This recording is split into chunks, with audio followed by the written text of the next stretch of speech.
গড় তেল এইবিলাক আমাৰ অসমীয়া সম্পদ, এইবিলাক প্ৰাণ। কিন্তু প্ৰধানমন্ত্ৰী নৰেন্দ্ৰ মোদী ডাঙৰীয়াই অসমীয়া জাতিটোক এতিয়া আগতে ইমান চৰকাৰ গ'ল, ইমান প্ৰধানমন্ত্ৰী গ'ল, কিন্তু আমাৰ অসমীয়া ভাষাটোক প্ৰতি ভাষা হিচাপে, ক্লাছিকেল লেংগুৱেজ হিচাপে স্বীকৃতি নিদিলে।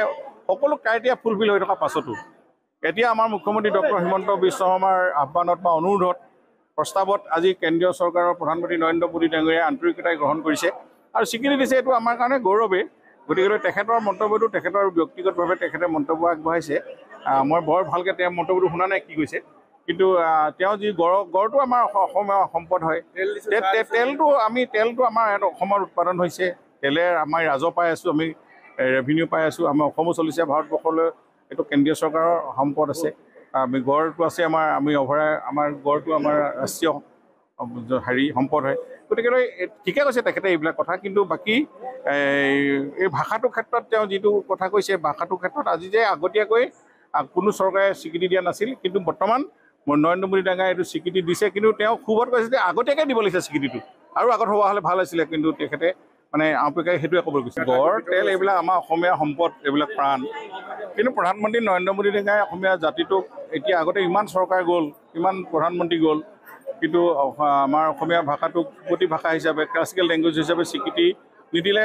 সকলো ক্ৰাইটেৰিয়া ফুলফিল হৈ থকা পাছতো এতিয়া আমাৰ মুখ্যমন্ত্ৰী ডক্টৰ হিমন্ত বিশ্ব শৰ্মাৰ আহ্বানত বা অনুৰোধত, প্ৰস্তাৱত আজি কেন্দ্ৰীয় চৰকাৰৰ প্ৰধানমন্ত্ৰী নৰেন্দ্ৰ মোদী ডাঙৰীয়াই আন্তৰিকতাই গ্ৰহণ কৰিছে আৰু স্বীকৃতি দিছে। এইটো আমাৰ কাৰণে গৌৰৱেই। গতিকে তেখেতৰ মন্তব্যটো তেখেতৰ ব্যক্তিগতভাৱে তেখেতে মন্তব্য আগবঢ়াইছে।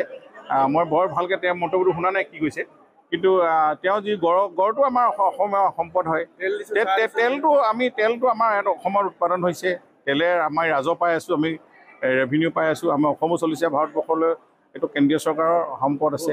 আমি গড়টো আছে আমাৰ গড়টো আমাৰ ৰাষ্ট্ৰীয় সম্পদ হয়। গতিকে ঠিকে কৈছে তেখেতে এইবিলাক কথা। কিন্তু বাকী এই ভাষাটোৰ ক্ষেত্ৰত তেওঁ যিটো কথা কৈছে, ভাষাটোৰ ক্ষেত্ৰত আজি যে আগতীয়াকৈ কোনো চৰকাৰে স্বীকৃতি দিয়া নাছিল, কিন্তু বৰ্তমান নৰেন্দ্ৰ মোদী ডাঙৰীয়াই এইটো স্বীকৃতি দিছে। কিন্তু তেওঁ খুবত কৈছে যে আগতীয়াকৈ দিব লাগিছে স্বীকৃতিটো, আৰু আগত হোৱা হ'লে ভাল হৈছিলে। কিন্তু তেখেতে আপেক্ষাই সেইটোৱে ক'ব গৈছে। গড় তেল এইবিলাক আমাৰ অসমীয়া সম্পদ, এইবিলাক প্ৰাণ।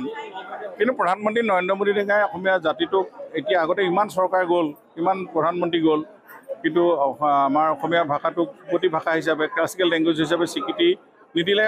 সকলো ক্ৰাইটেৰিয়া ফুলফিল হৈ থকা পাছতো এতিয়া আমাৰ মুখ্যমন্ত্ৰী ডক্টৰ হিমন্ত বিশ্ব শৰ্মাৰ আহ্বানত বা অনুৰোধত, প্ৰস্তাৱত আজি কেন্দ্ৰীয় চৰকাৰৰ প্ৰধানমন্ত্ৰী নৰেন্দ্ৰ মোদী ডাঙৰীয়াই আন্তৰিকতাই গ্ৰহণ কৰিছে আৰু স্বীকৃতি দিছে। এইটো আমাৰ কাৰণে গৌৰৱেই।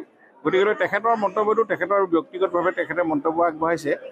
মই বৰ ভালকৈ তেওঁৰ মন্তব্যটো শুনা নাই কি কৈছে, কিন্তু তেওঁ যি গড়টো আমাৰ অসমীয়া সম্পদ হয়। তেলটো আমাৰ ইয়াত অসমত উৎপাদন হৈছে।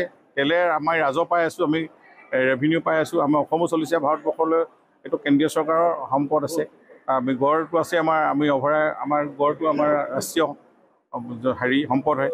গতিকে ঠিকে কৈছে তেখেতে এইবিলাক কথা। কিন্তু বাকী এই ভাষাটোৰ ক্ষেত্ৰত তেওঁ যিটো কথা কৈছে, ভাষাটোৰ ক্ষেত্ৰত আজি যে আগতীয়াকৈ কোনো চৰকাৰে স্বীকৃতি দিয়া নাছিল, কিন্তু বৰ্তমান নৰেন্দ্ৰ মোদী ডাঙৰীয়াই এইটো স্বীকৃতি দিছে। কিন্তু তেওঁ খুবত কৈছে যে আগতীয়াকৈ দিব লাগিছে স্বীকৃতিটো, আৰু আগত হোৱা হ'লে ভাল হৈছিলে। কিন্তু তেখেতে আপেক্ষাই সেইটোৱে ক'ব গৈছে।